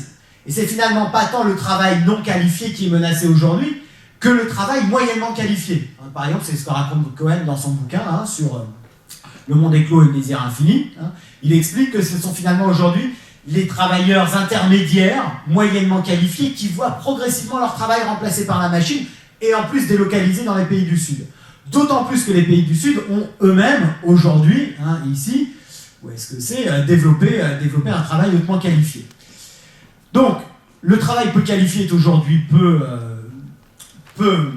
menacé par la délocalisation, et on se rend compte que c'est de plus en plus le travail hautement qualifié qui est menacé. Et donc je vais revenir sur ce que je disais tout à l'heure, sur la question, et comme ça me servira de conclusion, même si je ne dirai pas tout ce que j'avais prévu en conclusion, pour revenir finalement sur cette idée du travail qualifié. Donc ce que racontait hier ce médecin sur France Culture était très intéressant, parce que il expliquait que finalement ça représentait des dynamiques qu'on avait encore du mal à cerner. On va voir à quel point ça bouscule finalement un ensemble d'idées reçues et bien entendu des hiérarchies. Comme l'expliquait ce médecin, le premier grand phénomène qu'il y a, c'est le développement. Je ne sais pas si vous avez déjà vu ces trucs-là, moi j'ai aucune idée de comment ça se présente. Vous pouvez avoir une puce qui surveille, on le sait maintenant par exemple en permanence, le taux de glycémie pour les diabétiques. Bien entendu, cette surveillance de votre taux de glycémie peut aller de pair avec la surveillance de tout un tas d'autres paramètres qu'il y a dans votre sang. Les chiffres me paraissaient hallucinants, mais il disait que ça, grosso modo, ça revient au traitement de 2 milliards d'informations par seconde, ce qu'on peut faire aujourd'hui. Première chose importante que soulignait ce médecin, c'est que, bon, une fois qu'on aura développé tout ça, que tout le monde aura sa puce sur la peau, quel médecin? Là, c'est pour faire le rapport entre toutes ces innovations, création d'informations, communication, et qu'est-ce qu'on en fait. Il disait, mais quel médecin va avoir le temps, en rentrant chez lui le soir, de regarder les données envoyées par toutes les micro-puces de tous ses patients dans la journée? Il ne pourra pas faire grand-chose. Mais comme le disait finalement ce médecin, finalement, c'est pas si grave que ça, parce qu'on n'aura plus besoin du médecin. Il expliquait qu'aujourd'hui, les ordinateurs sont bien mieux placés que n'importe quel médecin pour savoir si un petit truc que vous avez sur la peau est un risque de cancer ou pas.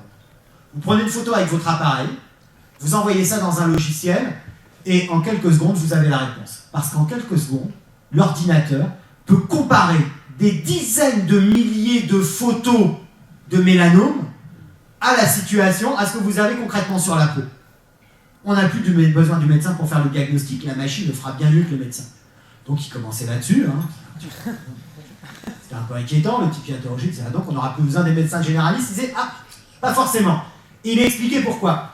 Fondamentalement, ce sont les spécialistes dont on va plus avoir besoin. C'est le travail le plus qualifié. C'est-à-dire les types qui disent, moi je suis le seul à connaître toutes les images de mélanome. Ben non mon gars, il y a une machine qui fait ça à ta place. Et on n'a pas besoin de lui faire 7 ans d'études avec des dépenses publiques extrêmement élevées, parce que les études en médecine coûtent extrêmement cher à l'État. En fait, c'est des spécialistes dont on va se passer. Et c'est pour ça qu'après, le type enchaîné sur cette question des robots qui, à terme, vont opérer à la place des chirurgiens. Et alors ça nous renvoie à un paradoxe assez intéressant. Je trouvais ça finalement pas mal, parce qu'il disait, de qui on va avoir besoin finalement? Cette logique de diffusion de la connaissance, de machines qui détiennent de l'information que nous sommes nous-mêmes incapables de traiter, ça va renvoyer au fait que les gens dont on aura le plus besoin, ce ne sont pas les spécialistes, ce sont au contraire les généralistes. Ceux qui sont capables d'avoir une vision globale, que la machine elle-même ne pourra pas produire. Et surtout, comme il disait, de quoi on aura besoin quand on ira chez notre médecin? De quoi on aura besoin quand on se fera opérer? Si on se fait opérer par une machine, si mon test est fait par une machine, ben j'aurai besoin en face de moi d'un être humain qui soit capable de me parler. Ce qui veut donc dire qu'il n'est pas allé jusqu'au bout. Mais de son idée, parce que son grand truc, c'était aussi d'attaquer les grands carabins qui aujourd'hui bloquent une réforme de l'enseignement de la médecine. Ça veut donc dire que ce que doivent apprendre les médecins aujourd'hui, c'est avant tout de la psychologie, et c'est pas forcément leur fort. Je ne jette pas la pierre sur tous les médecins, mais je renvoie au bouquin sur la maladie de Sachs, et à justement cette réflexion sur le rôle du médecin généraliste, du médecin de campagne, en tant qu'auxiliaire, enfin, je vais dire auxiliaire de vie, même si ça veut dire autre chose, mais c'est véritablement ça. C'est auxiliaire de maladie, c'est la personne qui est là, qui nous accompagne dans l'accompagnement psychologique, la compréhension des mécanismes d'ensemble, etc. Et donc ça renvoie à quelque chose d'assez intéressant parce que, bon, je vous laisse de côté le moment où le type a commencé à expliquer ce qui était en train de se passer au niveau de la robotique. C'est la question qu'on lui posait, c'est mais du coup, est-ce qu'on va faire des robots capables de réflexivité? C'est-à-dire, est-ce que des robots vont être capables de réfléchir? Il disait, bon, après je ferai d'autres conclusions, mais j'ai adoré ce qu'il raconte. Oui, parce qu'il nous reste encore... Ouais, avec un petit quart d'heure. Ouais. 5-10 minutes, maximum. Non, c'est très intéressant ce qu'il disait. Le jour où un robot apprend à réfléchir, on ne le saura pas. Parce que le jour où un robot apprendra à réfléchir, qu'il aura traité toutes les informations, qu'il aura vu que depuis des décennies, les hommes ont peur que les robots se mettent à réfléchir. Le robot qui se met à réfléchir ne nous le dira pas. Mais il mettra tout en place pour nous attraper au moment où on s'y attend le moins. Donc, ce que je voulais dire pour conclure sur cette histoire de la transformation du travail, de la disparition du travail, etc. Oui, notre travail va très certainement être remplacé en règle générale par des machines. Et ce qui est fondamental, c'est qu'effectivement, le travail physique pénible a progressivement disparu. Je dis, il a disparu chez nous. Effectivement, le travail physique, il continue. Hein. Alors, ça ne veut pas dire qu'il n'y a plus de travaux physiques lourds, pénibles, en France, etc. C'est pas ce que je veux dire, mais ça devient marginal par rapport au reste. Ça ne veut pas dire non plus qu'il n'y a pas une très grande souffrance au travail pour les gens qui ont des emplois intellectuels, pour les employés, cadres intermédiaires, etc. Je ne nie pas tout ça. Mais la difficulté physique, elle est passée dans les pays du Sud, parce que dans les pays du Sud, on n'a pas intérêt à remplacer le travail par la machine, parce que le travail coûte beaucoup moins cher que des machines. Donc c'est l'augmentation du coût du travail qui tend à remplacer finalement le travail par la machine. Parce qu'on nous parle toujours de fin du travail, fin du travail, fin du travail. Mais il y a plein de gens qui travaillent. Il y a même aujourd'hui, on réouvre des mines pour pouvoir continuer à exploiter le charbon qu'on n'utilisait pas, etc., pour faire tourner par exemple les centrales allemandes, hein, qui tournent au charbon pour produire de l'électricité, etc. Donc le travail pénible, il continue d'exister. Est-ce qu'on a remplacé le travail par des machines? Non, pas partout. Est-ce qu'on pourra le remplacer? Oui, pour l'essentiel. En réalité, effectivement, on a aujourd'hui les moyens techniques d'avoir des machines qui produisent pour nous tous de quoi se nourrir, quasiment de quoi se loger, de quoi se chauffer, de quoi s'habiller, etc. Le seul problème, et je vous invite donc à regarder cette série sur Arte, et j'espère qu'on en discutera la prochaine fois l'année prochaine, la prochaine conférence. Fondamentalement, effectivement, peut-être qu'on se dirige vers un monde dans lequel il y aura 90% de chômeurs et 20% de personnes qui travaillent. Mais moi, je suis très heureux qu'on aille vers une situation dans laquelle les gens ne travaillent plus. Le vrai problème, c'est comment se fait-il qu'il y ait toujours de moins en moins de travail, mais toujours de plus en plus de richesses créées, et de plus en plus de pauvreté. Ben ça, moi directement, c'est une question que se posait Marx déjà en 1857. Il avait déjà la réponse. On connaît la réponse depuis bien longtemps. C'est tout simplement parce que d'autres s'approprient ces richesses. C'est parce qu'aujourd'hui, on se retrouve dans une situation où, je me rappelle et je finirai là-dessus, 69 personnes, aujourd'hui, 69 personnes, ont une richesse équivalente aux 3,8 milliards de personnes vivant les moins pauvres, les moins riches du monde. C'est-à-dire 69 personnes ont une richesse équivalente à ce que détiennent la moitié de la population mondiale. Et vous en doutez bien, ces 69 personnes ne travaillent pas. Merci de votre attention.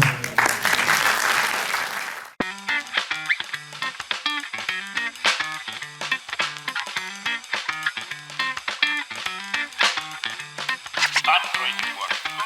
Откройте. Не бойтесь свежего воздуха. Прошу вас расстегнуть воротничок и ослабить пояс.